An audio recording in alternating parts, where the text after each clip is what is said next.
Silakan duduk Bapak Ibu.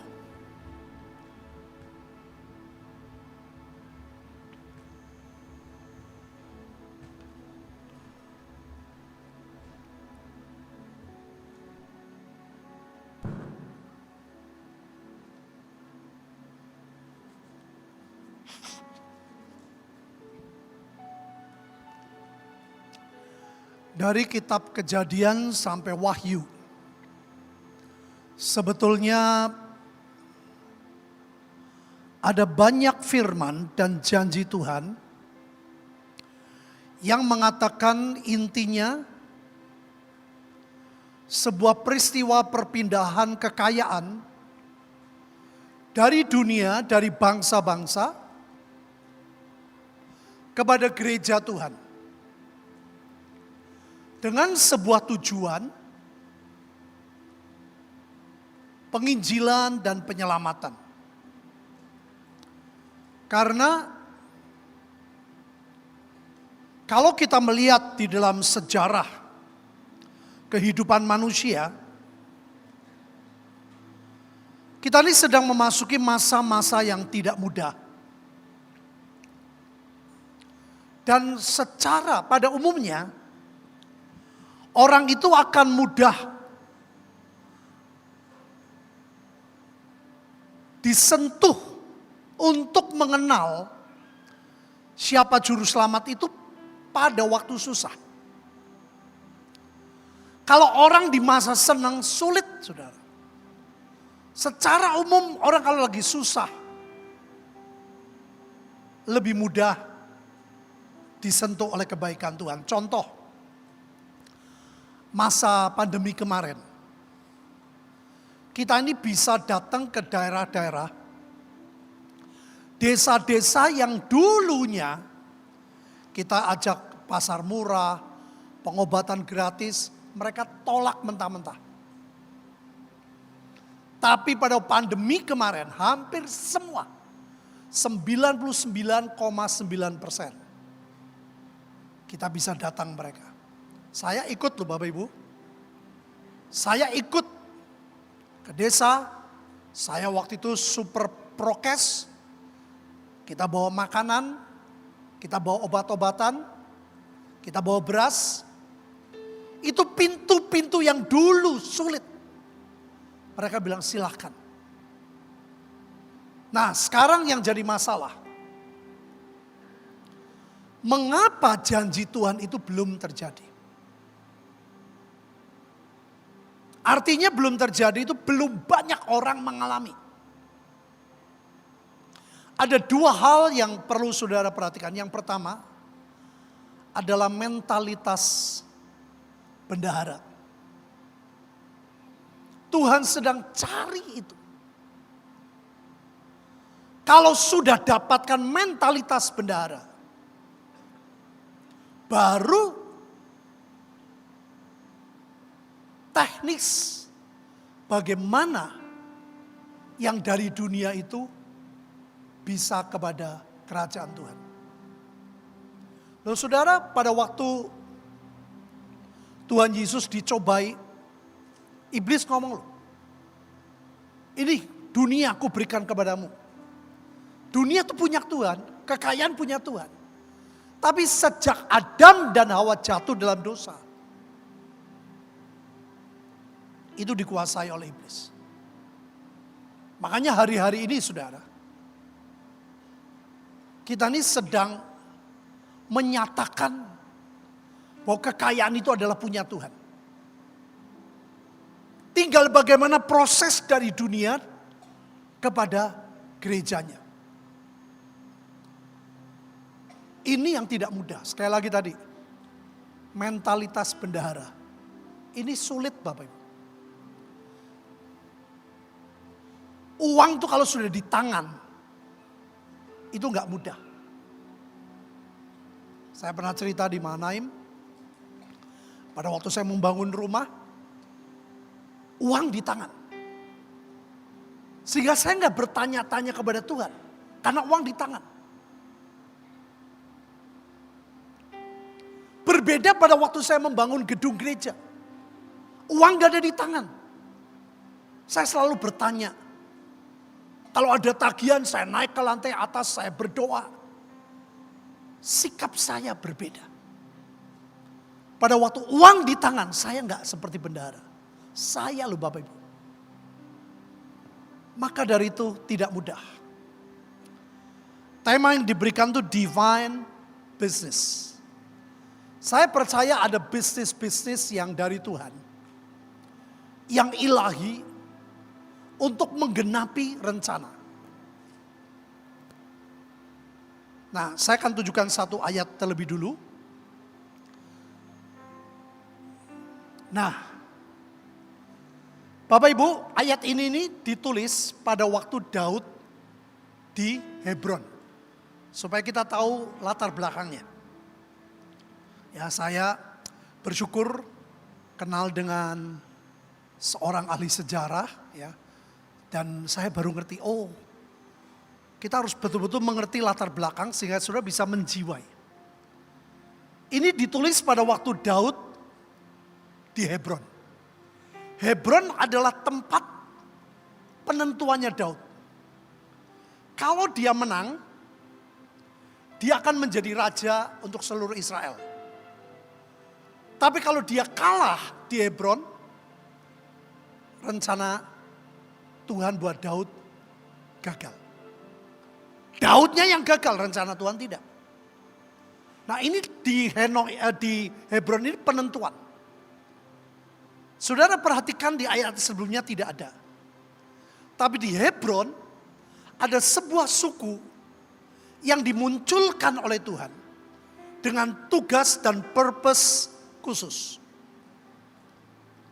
Dari Bani Isakar, orang-orang yang mempunyai pengertian tentang saat-saat yang baik, sehingga mereka mengetahui apa yang harus diperbuat orang Israel. 200 orang kepala dengan segala saudara sesukunya yang dibawa perintah mereka. Sudah tahu ada 12 suku. Tapi pada waktu Daud di lembah penentuan, urapan ini mendadak muncul, saudara. Sebelum-sebelumnya nggak ditulis. Ada sebuah suku yang punya sebuah pengurapan, yaitu mengerti tentang saat-saat yang baik. Jadi Daud itu ditolong, saudara. Raja Daud ditolong banyak oleh suku Isakar. Ini hati-hati, jangan perang. Nanti perangnya lewatnya begini, caranya begini. Ini hati-hati, musuh sedang begini. Gak pernah ditulis sebelumnya. Tapi di ayat ini, urapan itu muncul di suku Isakar. Sehingga Daud tertolong, saudara. Daud itu punya 3 triwira. Dalam perang, Daud juga punya 3 triwira dalam penyembahan. Ya, Yedutun, Heman, dan Asaf. Dilengkapi oleh sebuah suku. Dan ini muncul pada waktu Daud di Hebron.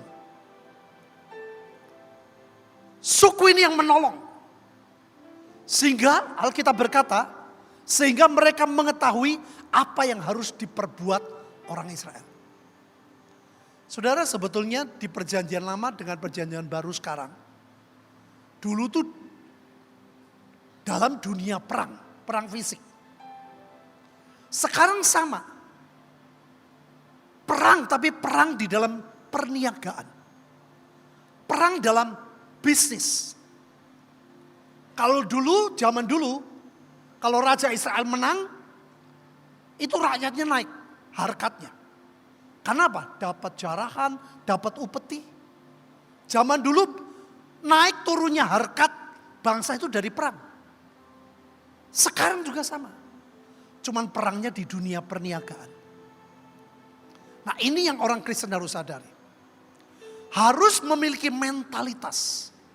Saya nggak sempat ya, waktunya nggak ada. Nanti Anda baca tentang suku Isakar. Isakar itu artinya orang yang mendapat berkat karena upah. Artinya pebisnis. Isakar itu pebisnis. Jadi kalau ngomong divine business, ini suku ini luar biasa, saudara. Ada orang yang takut karena dikatakan seperti budak Rodi. Saya udah tanya kepada saudara saya, teman saya yang ahli sejarah itu. Sebetulnya bukan budak Rodi, sikap hatinya. Seperti budak. Jadi punya duit, tidak seperti duitnya. Kalau Tuhan berkata kasih, dia kasih. Rodi, seperti kerja tapi tidak menghasilkan untuk dirinya. Karena tidak memperkaya diri untuk rencana Tuhan. Nah, banyak orang tidak mau seperti Isakar. Ini saudara, Daud menang di Hebron. Dan dia jadi penguasa seluruh Israel. Kerajaan utara, kerajaan selatan, Daud menjadi raja. Ya, saya khotbah banyak saudara tentang suku Isakar. Sampai bukunya ada, videonya berapa puluh kali. Karena ini perlu sangat pengertian. Gak mudah Bapak Ibu. Pada waktu kita diberkati dengan uang kecil. Kita ngomong, ya aku mau, aku setia. Dari puluhan juta, mulai ratusan juta, gak mudah. Apalagi miliar, sangat sulit. Triliun, apalagi. Ini makanya, apa ya, orang bilang, kenapa Tuhan tidak menggenapi, bukan Tuhan menggenapi. Gerejanya yang belum siap. Saudara baca tentang bendahara. Bendahara yang tidak jujur. Itu gambaran dari gereja Tuhan. Next. Kalau Anda baca dalam Yesaya 60. Ya, ayat selanjutnya baca di rumah, waktunya saya nggak ada. Ini saudara semua terjadi pada waktu kegelapan menutupi bumi. Kenapa gereja harus bangkit? Kita harus bangkit, punya mentalitas budak, mentalitas Isakar, bukan mentalitas pemilik, mentalitas bendahara, itu adalah bangkit. Sehingga pada waktu kegelapan, waktu dunia malam kegelapan, perpindahan kekayaan itu paling mudah terjadi pada waktu itu. Pada waktu pandemi, saudara lihat ada banyak hotel-hotel yang dijual murah. Rumah juga. Nah kalau saudara nggak punya mental, nggak bisa. Karena selalu berpikir untuk dirinya. Nanti saya cerita sedikit di akhir khotbah. Semua itu terjadi pada waktu kegelapan. Ini tumpang tindih saudara. Overlapping antara masa golden era, ini masa keemasan. Saya sedang khotbah beberapa minggu ini. Terjadinya pada kegelapan. Kita nggak tahu nih tahun depan bakal terjadi siapa. Kita nggak tahu siapa yang jadi presiden. Tapi kalau sudah lihat ya, di China saja. Tadi di tempat lain, istri saya baru cerita.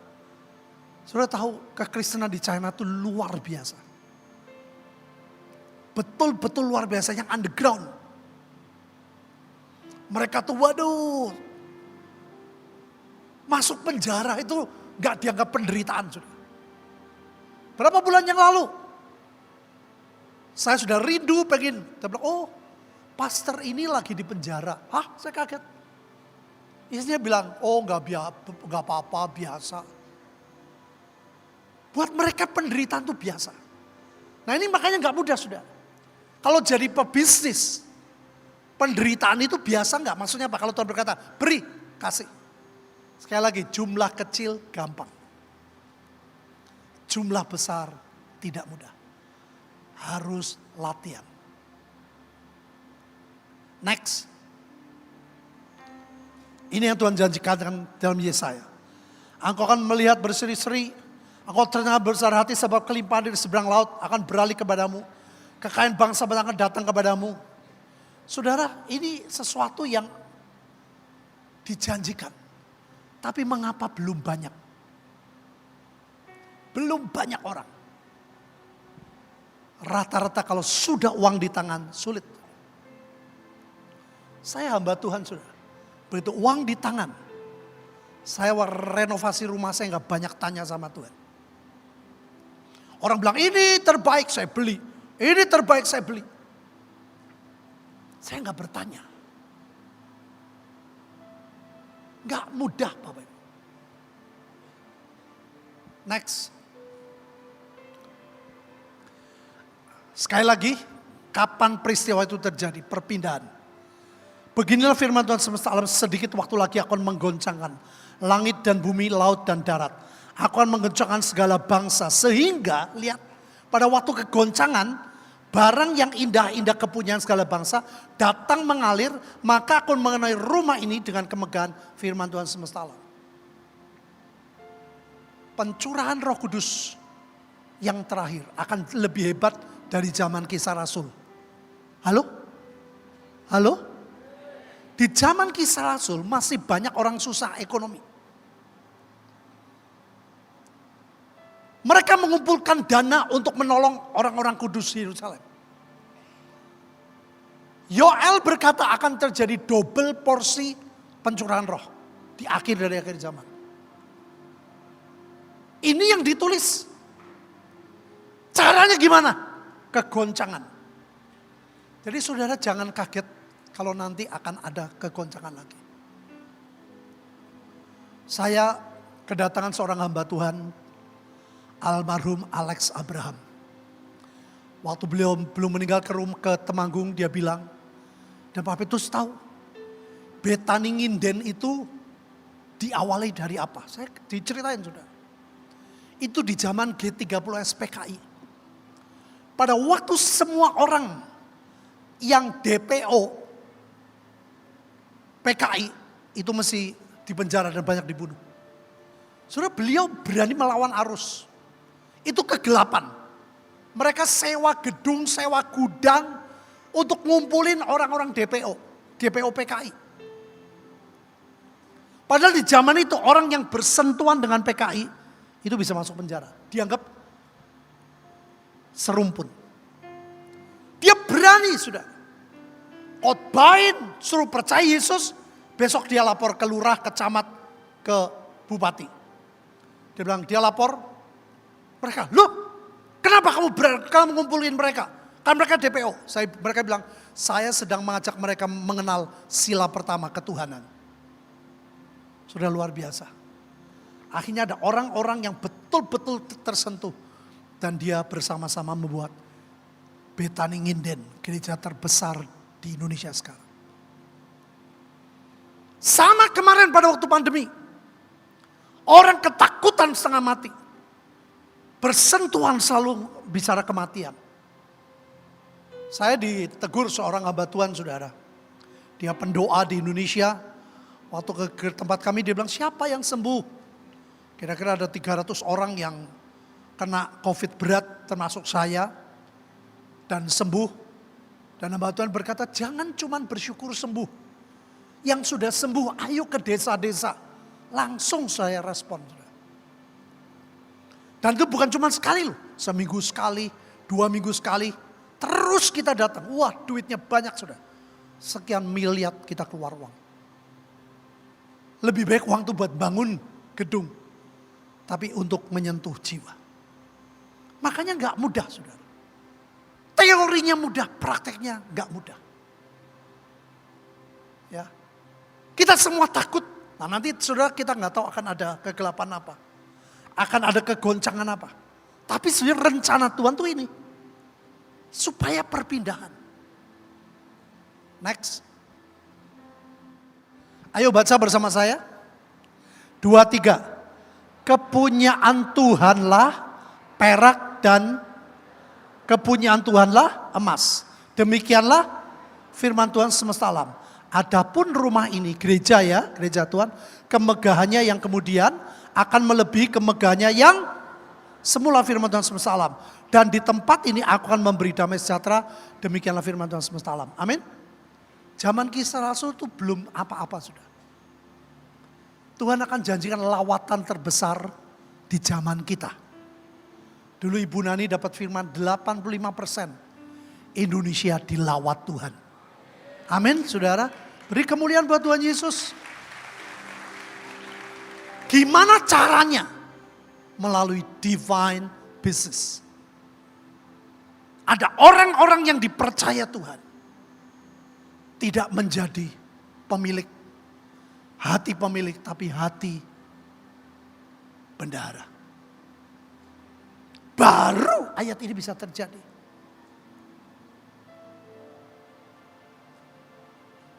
Coba 1 miliar saja. Kasih orang miskin, sayang dong. Saya gedungnya lagi dibangun, nggak dibener-benerin, nggak bergerak. Uangnya kita alokasikan untuk menolong banyak orang. Orang bilang bodoh. Tapi itu rencana Tuhan. Makanya ngomong itu gampang. Prakteknya tidak mudah. Ya, nanti anak buah saya Yohanes bisa menceritakan tentang bagaimana praktek mental itu sebagai mental budak, mental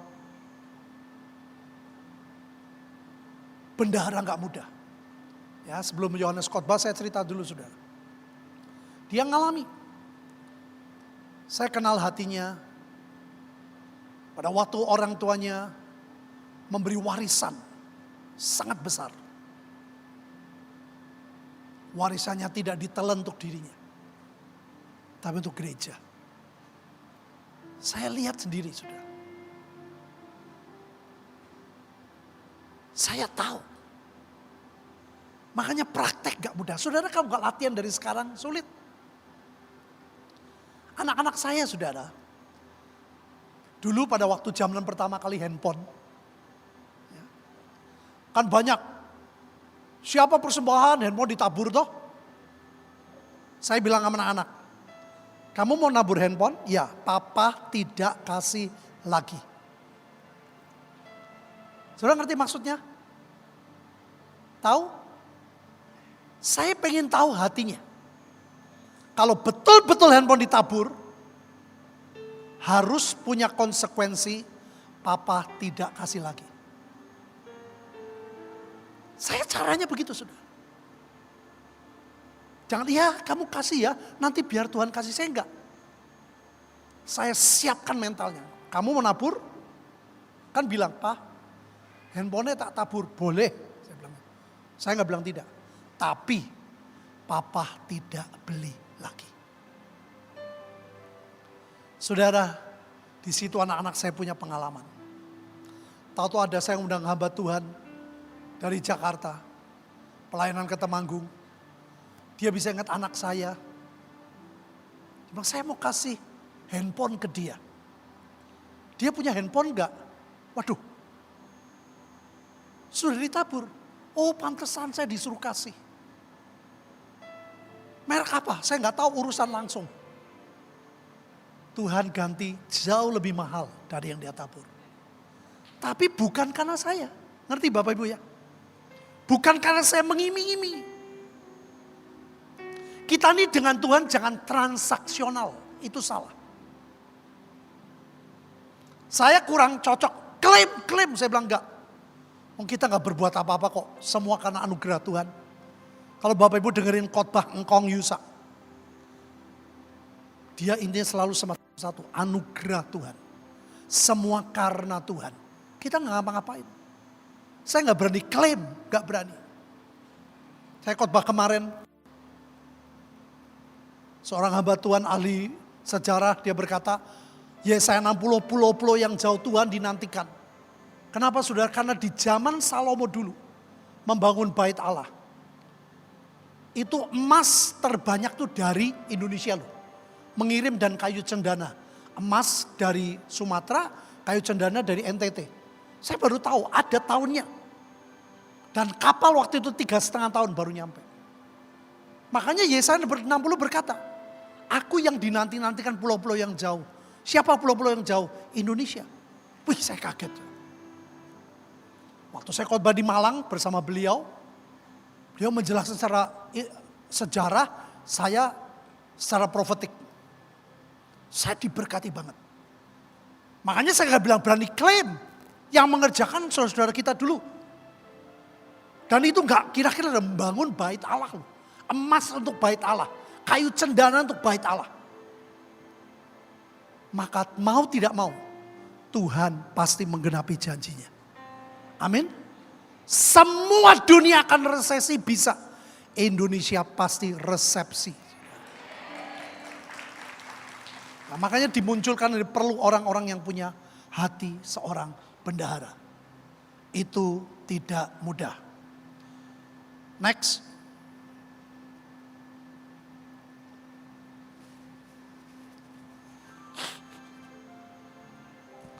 Waktu itu suaranya, ini Ibrani ya, menggoncangkan bumi.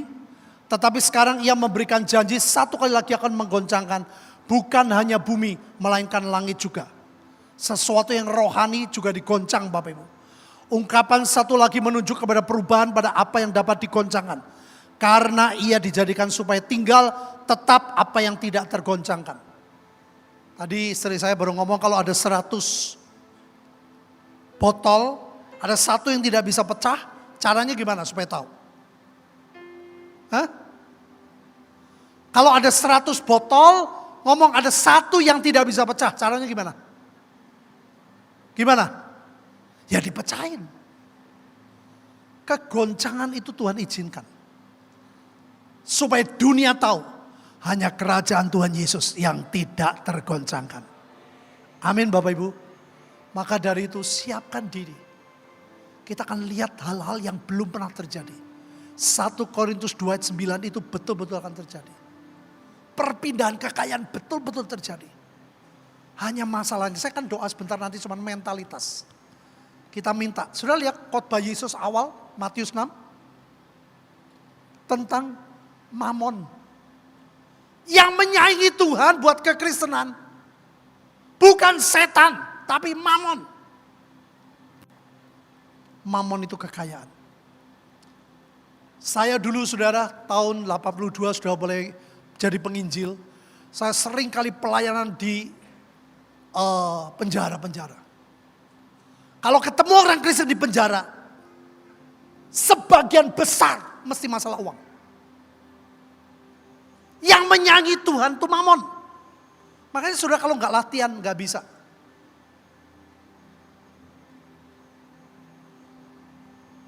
Satu ayat lagi. Next. Mari baca bersama saya 23.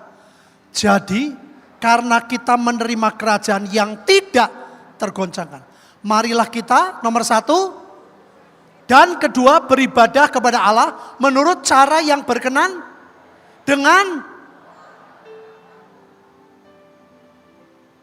Saudara dulu Pak Agung itu bagus. Dia kalau ngajar orang memberi persembahan. Beliau selalu berkata tanya Tuhan. Karena kita sudah punya mindset saudara. Kalau beri persembahan sekian. Perpuluhan itu sebenarnya bukan persembahan. Itu mengembalikan milik Tuhan. Tanya Tuhan itu tidak mudah. Maksud saya, kalau Tuhan menyatakan sesuatu, jangan emosional, sekali lagi ya. Jangan transaksional. Tapi muncul betul-betul dari Tuhan. Makanya saya kalau di gereja, kalau ada persembahan, saya bilang suami istri harus kompak. Istrinya dapat, runding dulu sama suaminya. Gimana Pak kalau suami saya nggak mau? Ya tunggu. Kamu berdoa sampai suamimu setuju. Karena kita bukan transaksional. Amin Bapak Ibu.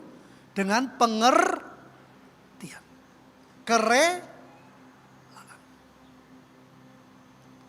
Saudara percayalah. Tuhan punya banyak cara untuk menggenapi firman-Nya. Yang percaya katakan. Ada satu orang saudara. Saudara. Pada waktu masa pandemi kemarin. Dia berdoa Tuhan. Aku pengen punya bisnis untuk keluarga.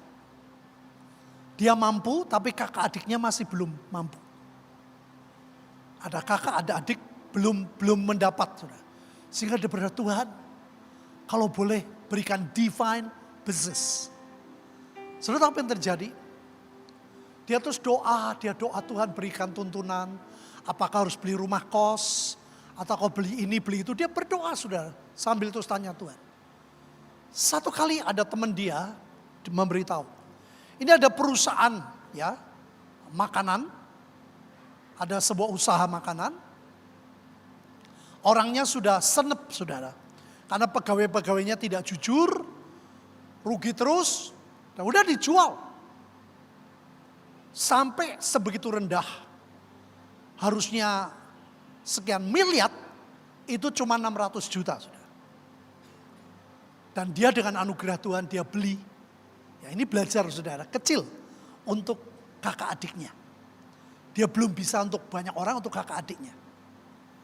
Bapak ibu apa yang terjadi? Waktu dia beli, betul ada banyak, wah orang-orang yang gak jujur semua pelan-pelan.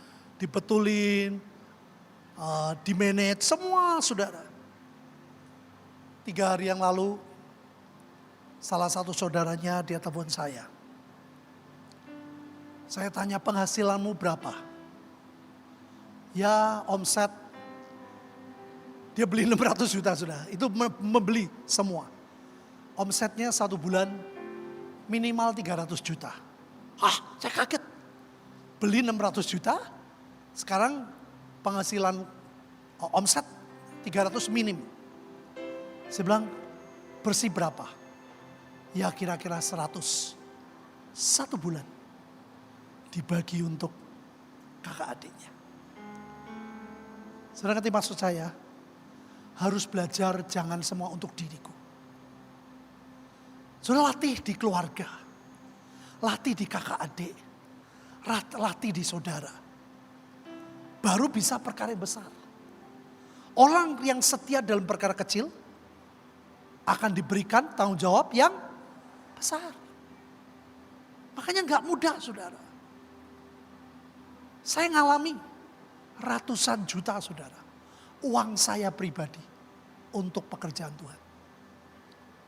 Sampai aja aduh saya pernah saudara karena emosi ya saya ngaku. Tapi saya tahu Tuhan tidak pernah lupa. Ada hamba Tuhan dari luar negeri, sudah banyak kenal. Di Temanggung, saya nggak minta didoain, sudah. Dia pergi ke Jakarta, perjalanan dari Jakarta kota lain, dia bilang, saya ingat ada hamba Tuhan yang kemarin kita pelayanan, Temanggung. Terus dia bernubuat. Dia bilang, aku tahu apa yang kau tabur. Tuhan tidak lupa. Nangkap Bapak Ibu? Saya tidak mau kejar siapapun. Yang saya kejar adalah Tuhan dan perkenanannya. Percayalah, Tuhan punya banyak cara. Tuhan tidak pernah lupa apa yang kau lakukan. Yang mengerti, katakan, yuk kita berdoa. Kita berdiri sebentar saudara.